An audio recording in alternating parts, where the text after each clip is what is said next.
नमस्कार, भारत एट 7 में आपका स्वागत है। मैं हूं चंद्रशेखर जोशी। इस बुलेटिन में हम आपको विभिन्न राज्यों की खबरें बताते हैं, लेकिन आइए सबसे पहले आपको दिखाते हैं इस वक्त की हेडलाइंस। उत्तराखंड के माणा गांव में हिमस्खलन के कारण दबे 57 मजदूरों में से 16 को सुरक्षित निकाला गया। अन्य मजदूरों की तलाश के लिए बचाव अभियान जारी। आईटीबीपी, एनडीआरएफ, एसडीआरएफ और सेना की टीमें चला रही हैं युद्ध स्तर पर राहत अभियान। प्रधानमंत्री नरेंद्र मोदी और यूरोपीय आयोग के अध्यक्ष उर्सुला वॉन डेर लियेन के बीच द्विपक्षीय वार्ता।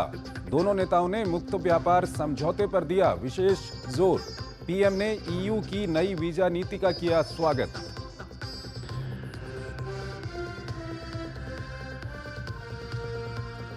दिल्ली विधानसभा में मुख्यमंत्री रेखा गुप्ता ने स्वास्थ्य सेवाओं से जुड़ी सीएजी रिपोर्ट की पेश।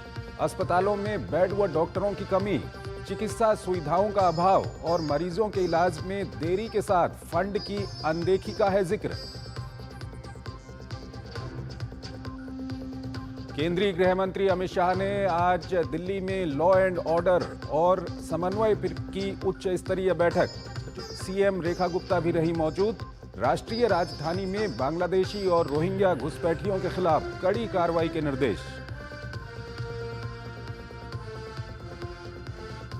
बांग्लादेश में छात्रों के गुट ने जातीय नागरिक पार्टी के नाम से राजनीतिक दल का किया गठन।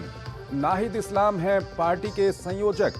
पिछले साल अगस्त में शेख हसीना को अपदस्थ करने में निभाई थी अहम भूमिका।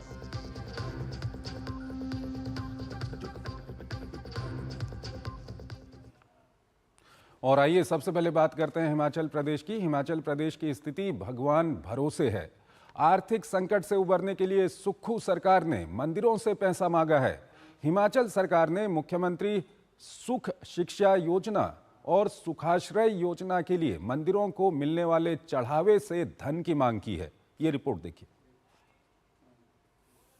हिमाचल प्रदेश की सुक्खू सरकार एक बार फिर विवादों में है और इस बार सवाल सनातन विरोधी होने को लेकर उठे हैं, क्योंकि विपक्ष ने ये दावा किया है कि मंदिरों के आगे सरकार को चलाने के लिए अपनी झोली फैलाती नजर आ रही है।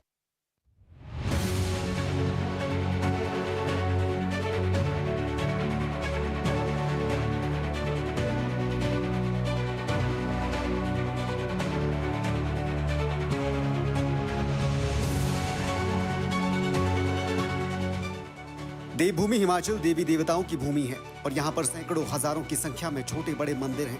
इन मंदिरों में श्रद्धालु अपनी आस्था अनुसार अलग अलग मौकों पर चढ़ावा चढ़ाते हैं और ऐसे मंदिरों के आगे प्रदेश सरकार अपनी योजनाओं को चलाए रखने के लिए अब झोली फैलाती नजर आ रही है। खबर है कि प्रदेश सरकार ने मंदिरों से सरकार के खाते में अंशदान जमा कराने की अपील की है। प्रदेश सरकार की 2 फ्लैगशिप योजनाओं को चलाने के लिए इस अंशदान की मांग की गई है। इसमें सुख शिक्षा योजना और मुख्यमंत्री सुखाश्रय योजना जैसी फ्लैगशिप योजनाएं शामिल हैं। सरकार के एक विभागीय सचिव ने इसे लेकर जिला उपायुक्तों को एक पत्र भी लिखा है। विपक्ष ने यह दावा किया है और इसे लेकर प्रदेश सरकार पर जुबानी हमला बोला है। सरकार के एक विभाग के सेक्रेटरी डिप्टी कमिश्नर को चिट्ठी लिखते हैं कि मंदिरों और ट्रस्ट में जो पैसा है, जो सरकारी नियंत्रण में हिमाचल प्रदेश में लगभग 36 टोटल मंदिर हैं, उन मंदिरों और ट्रस्ट में जो पैसा है उस पैसे को सरकार के खजाने में जमा कर दें। साल 2022 में विधानसभा में सरकार द्वारा दिए आंकड़ों के मुताबिक हिमाचल के मंदिरों में हर साल करोड़ों अरबों की राशि चढ़ावे के तौर पर आती है। आंकड़ों के मुताबिक देवभूमि का सबसे अमीर मंदिर जिला ऊना का मां चिंतपूर्णी मंदिर है। यहाँ मंदिर के खजाने के तहत 1 अरब रुपए की बैंक एफडी और 1 क्विंटल से ज्यादा का सोना है। इसके अलावा भी प्रदेश के बहुतेरे मंदिर हैं जहां पर करोड़ों अरबों का चढ़ावा हर साल आता है। हालांकि प्रदेश सरकार ने इस मामले में प्रतिक्रिया देते हुए विपक्ष पर जानबूझकर इस मुद्दे पर राजनीति का आरोप लगाया है। कोविड के समय भी बीजेपी ने जो है मंदिरों से पैसे लिया था, तो इसमें अगर कोई अच्छे काम के लिए, किसी भी काम के लिए, मैं नहीं कहता खाली सुख आश्रय के लिए, बल्कि किसी भी पब्लिक कॉज के लिए कहीं से भी अगर पैसा उपलब्ध होता है तो उसमें क्या काम। विपक्ष जहां सरकार पर सनातन विरोधी होने का आरोप लगा रहा है, तो वहीं सरकार विपक्ष पर बेवजह इसे राजनीतिक मुद्दा बनाने के लिए घेरता नजर आ रहा है। हिमाचल प्रदेश में 30 से ज्यादा मंदिर ऐसे हैं जो सरकार के सीधे नियंत्रण में आते हैं और पिछले 2 साल में इन दोनों योजनाओं को शुरू किया गया है, जिसके लिए फंड जुटाने के लिए अब सरकार के द्वारा ये आरोप लग रहे हैं कि उपायुक्तों को निर्देश दिए गए हैं कि मंदिरों की तरफ से वो अंशदान सरकार के खाते में दे। शिमला से कैमरा पर्सन राकेश कुमार के साथ धर्मप्रकाश, डीडी न्यूज। और आइए अब बात करते हैं बिहार की। बिहार विधानमंडल के बजट सत्र की शुरुआत राज्यपाल के अभिभाषण के साथ हुई। अपने 35 मिनट के अभिभाषण में राज्यपाल ने नीतीश सरकार की कई उपलब्धियां गिनवाई। इसके बाद उप मुख्यमंत्री सम्राट चौधरी ने राज्य का आर्थिक सर्वेक्षण पेश किया। ये रिपोर्ट देखिए। बिहार सरकार ने पेश किया आर्थिक सर्वेक्षण। 2011-12 के मुकाबले 3.5 गुना बढ़ी अर्थव्यवस्था। सकल राज्य घरेलू उत्पाद में बिहार ने दर्ज की उल्लेखनीय वृद्धि। बिहार में उद्योग और उद्यमिता का नया दौर। कृषि और इससे जुड़े क्षेत्रों की प्रगति दिखा रही है रिपोर्ट। देश के 85% मखाना का उत्पादन बिहार में हुआ। बिहार विधानमंडल में शुक्रवार से बजट सत्र की शुरुआत हो गई। सत्र के पहले दिन राज्यपाल ने सेंट्रल हॉल में दोनों सदनों को संबोधित किया। इस दौरान उन्होंने अपने अभिभाषण में कहा कि चुनाव से पहले सरकार 34 लाख रोजगार देने जा रही है। इसके साथ ही शिक्षकों की नियुक्ति और राज्य में स्वास्थ्य सेवाओं के विकास के लिए बनाए जा रहे मेडिकल कॉलेजों का भी उन्होंने उल्लेख किया। युवाओं को 10 लाख की जगह 12 लाख सरकारी नौकरी दी जाएगी। जहां तक रोजगार की बात है, अब तक 10 लाख की जगह 24 लाख लोगों को रोजगार दिया गया है। राज्यपाल के अभिभाषण के बाद बिहार का आर्थिक सर्वेक्षण भी पेश किया गया। उप मुख्यमंत्री सम्राट चौधरी ने इसे पेश करते हुए कहा, साल 2011-12 में सकल राज्य घरेलू उत्पाद 2.47 लाख करोड़ रुपए से 3.5 गुना बढ़कर 2023-24 में 8.54 लाख करोड़ रुपए पहुंच गई है। वर्ष 2023-24 में राजस्व बचत 2,833 करोड़ रुपया रहा, जो पुनः 2024-25 में ये 1,121 रुपया का राजस्व बचत अनुमानित है। हालांकि बिहार के नेता प्रतिपक्ष तेजस्वी यादव ने राज्यपाल के अभिभाषण और आर्थिक सर्वेक्षण पर तीखी प्रतिक्रिया दी। ये औपचारिकता होती है कि जो सरकार लिख के देगी, चाहे झूठ हो सच हो, वो राज्यपाल जो है पढ़ेंगे। अब इस पे अभिभाषण पे चर्चा होगी। जब चर्चा होगी तो एक एक जो है पोल हम लोग सरकार का खोलेंगे। सोमवार को बिहार विधानसभा में राज्य का बजट पेश किया जाएगा। बजट में नौकरी और रोजगार को बढ़ावा देने वाले प्रावधानों पर जोर देने की संभावना है। बिहार विधानमंडल में आज से बजट सत्र की शुरुआत हो गई है। पहले दिन गवर्नर के अभिभाषण के बाद राज्य का आर्थिक सर्वेक्षण पेश किया गया, जिसमें यह बताया गया कि पिछले 10 सालों में बिहार की सकल घरेलू उत्पाद 3.5 गुना बढ़ गई है। डीडी न्यूज के लिए पटना से मधुरेश नारायण। और आइए अब आपको लिए चलते हैं छत्तीसगढ़ की ओर। छत्तीसगढ़ की विष्णुदेव सरकार अपना दूसरा बजट 3 मार्च को विधानसभा में पेश करने जा रही है। छत्तीसगढ़ विधानसभा में पेश आर्थिक सर्वेक्षण रिपोर्ट में राष्ट्रीय औसत से ज्यादा राज्य की जीएसडीपी में ग्रोथ बताई गई है। ये रिपोर्ट देखिए। 3 मार्च को पेश होने वाला है छत्तीसगढ़ का बजट। वित्त मंत्री ने पेश किया आर्थिक सर्वेक्षण रिपोर्ट। राष्ट्रीय औसत से ज्यादा छत्तीसगढ़ में ग्रोथ। छत्तीसगढ़ में प्रति व्यक्ति आय में 9.37% की दर से वृद्धि। नई औद्योगिक नीति और कृषि सुधारों के चलते अर्थव्यवस्था में निरंतर वृद्धि जारी। जीएसडीपी को अगले 5 वर्षों में दोगुना करने का लक्ष्य। छत्तीसगढ़ का विधानसभा में 3 मार्च को बजट पेश होने जा रहा है और इसे लेकर सरकार से लेकर आम जनता तक हर किसी की नजरें टिकी हुई हैं। इस बार के बजट में सरकार कृषि, स्वास्थ्य, शिक्षा, इंफ्रास्ट्रक्चर और रोजगार जैसे अहम क्षेत्रों में बड़े ऐलानों की तैयारी में है। छत्तीसगढ़ के मुख्यमंत्री विष्णुदेव साय ने कहा है कि यह बजट हर वर्ग को ध्यान में रखकर बनाया गया है।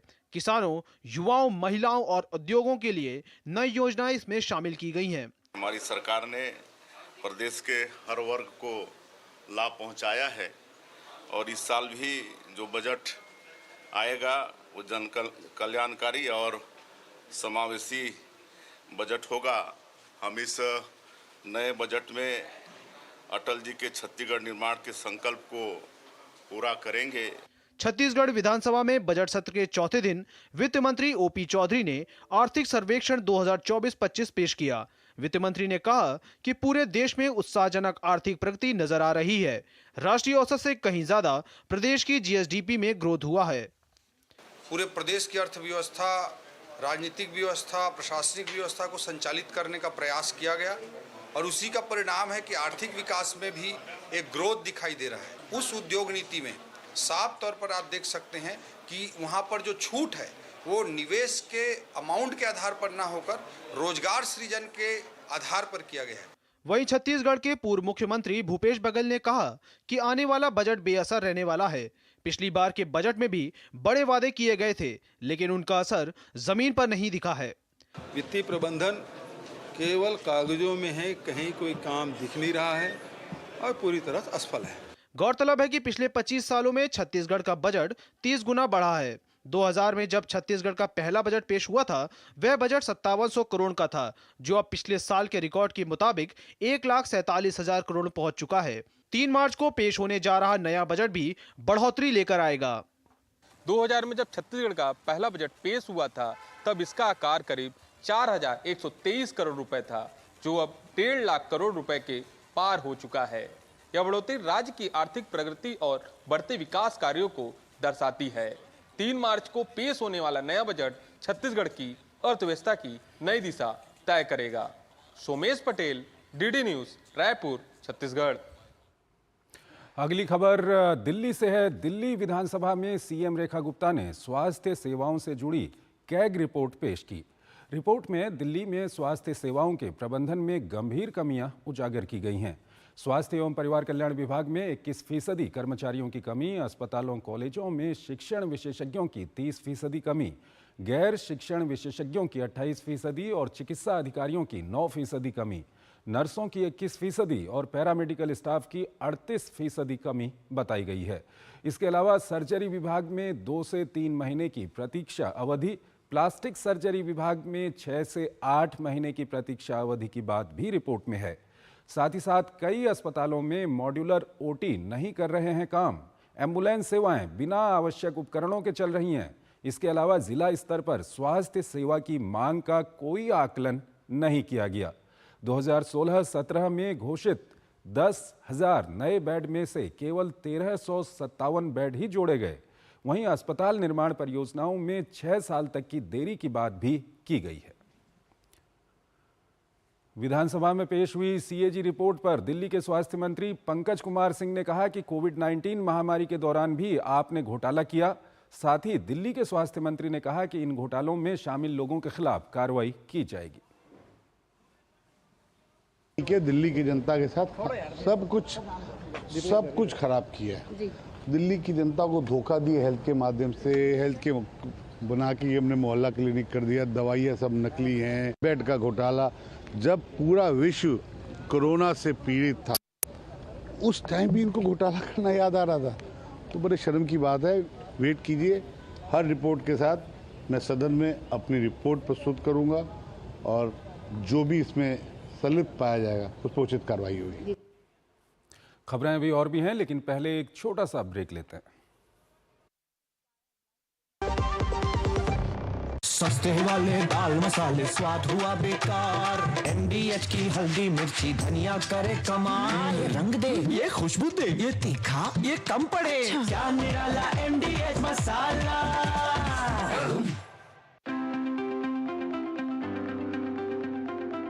The heart of your kitchen is the LPG gas stove. My ISI and BIS certified LPG stove is the source of heat needed to cook my favorite meals, so I can safely and happily enjoy cooking. बुआई का time है, कुछ पैसे देंगे? नए औजार लाने हैं, पैसे ब्याज से उठाने पड़ेंगे। खाद खरीदना है, कुछ पैसे मिलेंगे? कितना घायल होता था किसान का स्वाभिमान जब जब वो लेता था पैसे उधार। पर अब वो दौर नहीं। 6 साल से प्रधानमंत्री मोदी जी सीधे किसान के बैंक खाते में डाल रहे हैं रुपए 6,000। पीएम किसान सम्मान निधि के छोटे किसानों को पीएम किसान निधि नई ऊर्जा। महिला किसानों की भी खेती में बढ़ी भागीदारी। बीज से बाजार तक किसान के साथ हर कदम खड़े रहे पीएम मोदी। एमएसपी पर ऐतिहासिक खरीद हुई। समय पर किफायती और पर्याप्त खाद मिलता रहा। देश का कृषि बजट कई गुना बढ़ा। पर ड्रॉप मोर क्रॉप से सूक्ष्म सिंचाई का विस्तार बढ़ा। सॉइल हेल्थ कार्ड बढ़े। अधिक पैदावार वाली बीज की किस्में बढ़ी। तभी तो आज किसान का साहस बढ़ा है, सम्मान बढ़ा है। पीएम किसान के 6 वर्ष, किसानों का उत्कर्ष। जब धरती चीर कर निकलता है लोहे का पत्थर और मिलता है मोंगिया के जोश से, फिर तपता है, पिघलता है और बनता है फौलाद। अब होता है सरिया सारी खूबियों के साथ। मोंगिया स्टील, मजबूत देश का मजबूत सरिया। कैसे धंधा बढ़ेगा, कैसे गल्ला चलेगा, कैसे टाइकून बनेगा। ये काफी नहीं बेटा, जो स्कूटर है तेरा कब रॉकेट बनेगा। सिर्फ अक्षर बढ़ाने से बिजनेस बढ़ता तो हर बड़ा बिजनेस यही करता। बिजनेस बढ़ता है क्रेडिट से। अपनी दुकान में क्रेडिट ऑन यूपीआई अपनाओ। कस्टमर्स को यूपीआई पे क्रेडिट मिलेगा तो कस्टमर्स बढ़ेंगे और उनकी शॉपिंग भी। क्या समझे? अपने पेमेंट पार्टनर से संपर्क करें। Money saved is money earned. I'm now happy that I could save money every month because of my PNG stove, as it cuts down on 20 to 25% of fuel usage. My PNG stove is also 100% safe with the ISI mark.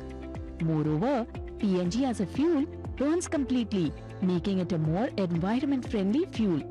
So, use PNG and save money like me. Goldy मसाले के 100 ग्राम के special PACS में freshness lock है। ऐसे गोल्डी मसाले जहां जाएं रिश्ते बनाएं। स्वागत है आपका ब्रेक के बाद। चित्रकूट में महाशिवरात्रि के पावन अवसर पर प्रयागराज महाकुंभ की तर्ज पर एक नई परंपरा की शुरुआत हुई है। साधु संतों ने पवित्र मंदाकिनी नदी के रामघाट पर अमृत स्नान किया। देखिए चित्रकूट से ये रिपोर्ट। चित्रकूट तीर्थ नगरी के संत महात्माओं ने महाशिवरात्रि पर मंदाकिनी नदी में स्नान के लिए नई परंपरा की शुरुआत की है। अस्त्र शस्त्र व अखाड़ों के निशान लहराते संतों की शोभा यात्रा देखने के लिए काफी संख्या में लोग उमड़ पड़े। महाशिवरात्रि पर मंदाकिनी नदी में संतों ने पहली बार अमृत स्नान किया। नहाने के बाद भगवान मत्त गजेंद्र नाथ मंदिर में पूजा अर्चना की गई। इसे नई परंपरा का श्री गणेश माना जा रहा है।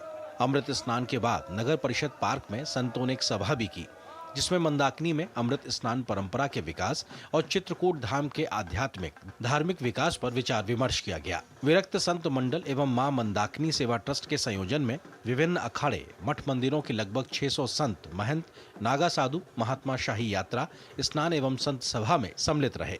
सारे संतों ने निर्णय लिया कि चित्रकूट धाम में भी उसी भव्यता दिव्यता के साथ इस पर्व को मनाएंगे और शाही स्नान मां मंदाकिनी गंगा में करेंगे। सारे तीर्थ प्रयागराज जाते हैं लेकिन चित्रकूट कहीं नहीं जाता। प्रयागराज स्वयं चित्रकूट धाम में स्नान करने के लिए आते। ये भी राघव प्रयाग एक संगम है। इस बार प्रयागराज में संपन्न हुए महाकुंभ में यह चर्चा का विषय था कि सभी तीर्थ प्रयागराज जाते हैं लेकिन चित्रकूटी वहां नहीं जाते। इसलिए यह निर्णय लिया गया कि चित्रकूट में ही अमृत स्नान का आयोजन किया जाएगा। मान्यता है कि तीर्थराज प्रयागराज खुद अपने पाप धोने के लिए चित्रकूट की मंदाकिनी नदी में स्नान करते हैं। ऐसे में चित्रकूट का एक विशेष महत्व है, जिसको लेकर यहाँ आज से अमृत स्नान की परंपरा की शुरुआत की गई। वहीं चित्रकूट में भी प्रयागराज की तरह 3 नदियों मंदाकिनी, पसवानी और सरयू का संगम है। यहाँ राम जी की से अनेक राम जी संतों की, ऋषियों की तपस्थली है और अब इसमें वही कुंभ की तर्ज पर राम जी की जय सीताराम शुभारंभ हो ही गया है। अब इसका उत्तरोत्तर विकास होगा।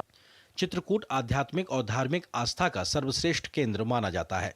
यह वो भूमि है जहां पर ब्रह्मा, विष्णु और महेश तीनों देव का निवास है। भगवान विष्णु ने भगवान राम के रूप में यहाँ वनवास काटा था। चित्रकूट एक ऐसी जगह है जहाँ की यात्रा किए बिना तीर्थ यात्रा कभी पूरी नहीं होती। रामायण में कामदगिरी पर्वत का विशेष महत्व है, जो कि चित्रकूट में स्थित है। ये स्थान श्री राम की तपोभूमि कहलाई और इसी स्थान पर भरत मिलाव हुआ था। मौजूदा समय में हजारों श्रद्धालु अपने मन में इच्छाएं लेकर आते हैं और उन्हें पूरी करने की मुराद के साथ कामदगिरी पर्वत की परिक्रमा करते हैं। चित्रकूट में शुरू हुई इस नई परंपरा से लोगों में आस्था बढ़ेगी, वहीं इस नई पहल से चित्रकूट में पर्यटन भी बढ़ेगा। अशोक तिवारी के साथ श्रेयस द्विवेदी, डीडी न्यूज, चित्रकूट। और अगली खबर राजस्थान से है। प्रधानमंत्री नरेंद्र मोदी के विजन विकसित भारत 2047 के तहत राजस्थान सरकार भी 2030 तक प्रदेश को $350 बिलियन की अर्थव्यवस्था बनाने की कवायद में जुटी हुई है। इस दिशा में हुई राइजिंग राजस्थान समिट के हस्ताक्षरित निवेश प्रस्ताव अब धरातल पर उतर रहे हैं। प्रधानमंत्री नरेंद्र मोदी के विकसित भारत एट 2047 विजन के साथ ही राजस्थान सरकार भी विकसित राजस्थान एट 2047 मिशन के तहत सतत विकास की दिशा में तेजी से काम कर रही है। राजस्थान में अब उद्योग और निवेश पर विशेष जोर दिया जा रहा है। प्रदेश के उद्योग राज्य मंत्री के विश्नोई बताते हैं कि राजस्थान की अनुमानित जीडीपी वृद्धि दर वर्ष 2024-25 के लिए 12.02% है, जो राष्ट्रीय औसत 7.2% से अधिक है। ये राज्य की आर्थिक शक्ति और उज्जवल भविष्य को दर्शाता है। पर्यटन, खनन, लॉजिस्टिक, सौर ऊर्जा जैसे क्षेत्रों में राजस्थान में अपार संभावनाएं मौजूद हैं। हम वहाँ पर रेडीमेड वेयर हाउसेज बना करके सीधा प्लग एंड प्ले एक रेंट पर भी देने का काम करेंगे, वरना एक व्यापारी कई बार लंबा समय ले लेता है। तो ऐसे अलग अलग नवाचार भी करने का प्रयास सरकार के द्वारा किया जा रहा है। राजस्थान सरकार निवेशकों को सुगम और पारदर्शी प्रक्रियाएं उपलब्ध कराने का भरोसा दिला रही है। ऊर्जा क्षेत्र में निवेश को गति देने के लिए सरकारी विभागों को बड़े सोलर पार्क विकसित करने के सरकार द्वारा निर्देशित किए गए हैं। ऊर्जा के साथ पर्यटन पर भी सरकार का पूरा फोकस दिखाई दे रहा है। राज्य सरकार अलग अलग प्रयास कर रही है इंडस्ट्री को सपोर्ट करने के लिए, और पर्टिकुलरली जैसे जो राइजिंग राजस्थान के अंडर जो एमओयूज हुए 35 लाख करोड़ के, उसके लिए गवर्नमेंट की भी कुछ रिक्वायरमेंट्स रहती है इंडस्ट्री के साथ, तो उसके बारे में भी हमने बात की, उनको बताया। तो एक निश्चित रूप से काफ़ी अच्छा फोरम है और काफ़ी सकारात्मक रहा और इसका काफ़ी लाभ मिलेगा। जिस तरह से इन्वेस्टर फ्रेंडली पॉलिसीज राजस्थान सरकार ने बनाई है पर्यटन के क्षेत्र में, उससे और ज़्यादा इन्वेस्टर्स यहाँ पर आकर्षित होंगे और जो एक सपना है राजस्थान को $350 बिलियन की इकोनॉमी बनाने का, वो बिल्कुल हम फलीभूत कर पाएंगे। गौरतलब है कि दिसंबर 2024 को आयोजित हुए निवेश समिट के दौरान राजस्थान सरकार ने कुल 35 लाख करोड़ रुपए के निवेश प्रस्तावों पर हस्ताक्षर किए थे। राजस्थान में पुराने उद्योगों को मजबूती देने के साथ ही नए उद्योगों की स्थापना को लेकर उद्योगपतियों को सरकार भरपूर सहयोग और समर्थन कर रही है। इससे प्रदेश को 2030 में $350 बिलियन की अर्थव्यवस्था बनने की दिशा में किए जा रहे प्रयासों को गति मिल सकेगी। कैमरा पर्सन राकेश पटेल के साथ महेश दाधीच, डीडी न्यूज, जयपुर। खबरें अभी और भी हैं, लेकिन पहले एक छोटा सा ब्रेक लेते हैं। जीरा से प्यास बुझाए, डाइजेशन के लिए मस्त, शरीर में नमक पानी का बैलेंस बनाए।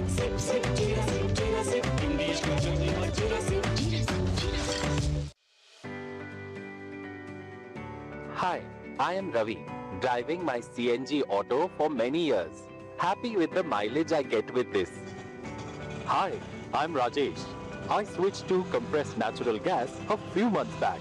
CNG gives high performance at affordable cost and it is easily available. Plus, CNG is a non-polluting fuel thanks to its higher ignition temperature. Switch to CNG today.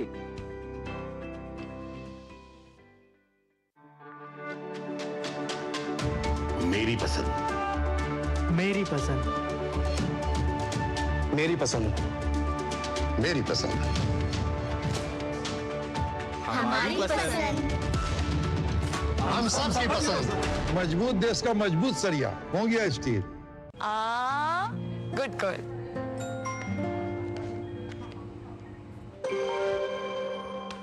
आगे सैलरी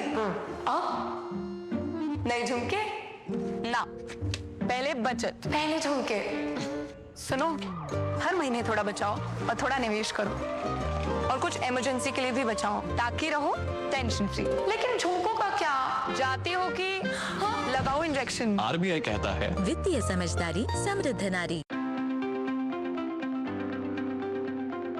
आपकी रसोई का दिल एलपीजी गैस स्टोव है। मेरा ISI और BIS प्रमाणित LPG stove मेरे पसंदीदा भोजन को पकाने के लिए आवश्यक हीट का सोर्स है। मैं सुरक्षित रूप से और खुशी से खाना पकाने का आनंद ले सकती हूँ।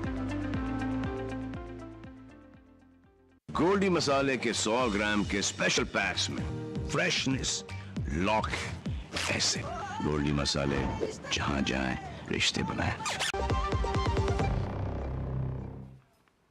स्वागत है आपका ब्रेक के बाद और आइए अब आपको लिए चलते हैं हिमाचल प्रदेश की ओर। देश के कारीगरों, शिल्पकारों और छोटे व्यवसायियों के लिए केंद्र सरकार की विश्वकर्मा योजना वरदान साबित हो रही है। प्रधानमंत्री विश्वकर्मा योजना के नाम से जारी इस योजना में कारीगरों व शिल्पकारों को 3 लाख रुपए तक का लोन बिना गारंटी के दिया जा रहा है और कारीगर व शिल्पकार इस योजना का बखूबी लाभ उठा रहे हैं। ये रिपोर्ट देखिए।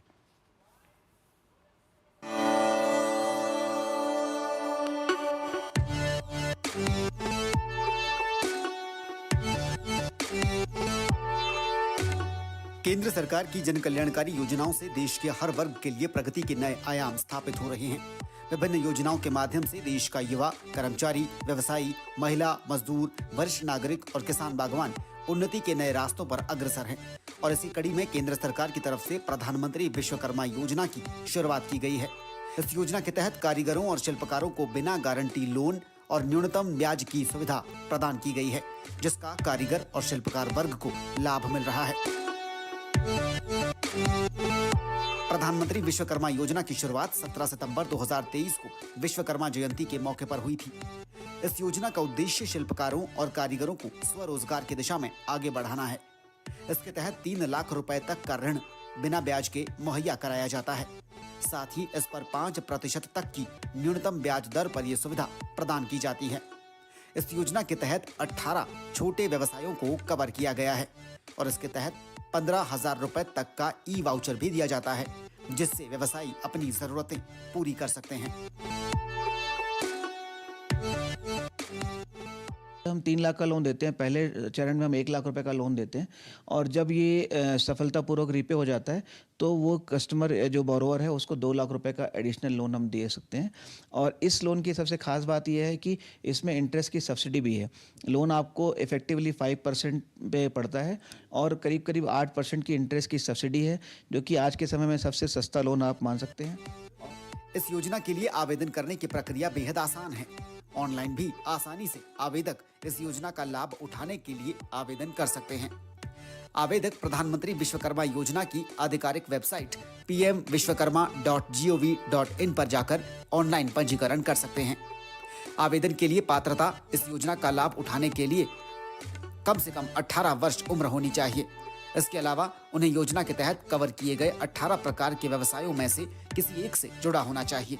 भारत में शिल्पकारों का, कारीगरों का, छोटे व्यवसायियों का अपने आप में एक महत्वपूर्ण स्थान है, क्योंकि देश की अर्थव्यवस्था में इन लोगों का एक बहुत बड़ा हिस्सा होता है। लेकिन इनके पास अक्सर ये देखा जाता है कि पूंजी की कमी होती है, जिसकी वजह से ये अपने कारोबार को उस हद तक प्रसारित नहीं कर पाते जिस हद तक गुंजाइश होती है। तो ऐसे लोगों के लिए प्रधानमंत्री विश्वकर्मा योजना बहुत ही अहम साबित होती नजर आ रही है।